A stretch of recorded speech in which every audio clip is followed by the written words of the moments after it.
खबर शामिल करते हैं जियो पाकिस्तान। मलिक इश्तियाक अहमद की रिपोर्ट के मुताबिक साहिवाल के करीबी कस्बा नूरशाह में 16 मार्च को एक शानदार बाजार का इफ्तिताह हुआ। मेन रोड पर यह बाजार इंतहाई बेहतरीन लोकेशन पर है।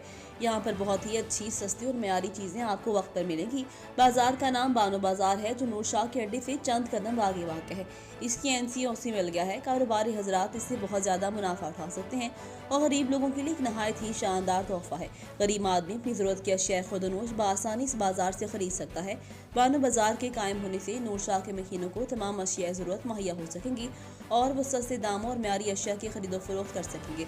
इलाका मकीनों के साथ साथ कारोबारी हजरात भी इससे फ़ायदा उठा सकते हैं और बहुत ज़्यादा मुनाफा हासिल कर सकते हैं। किसी को भी गरीब आवाम का इस्तेहसाल करने की इजाज़त नहीं दी जाएगी।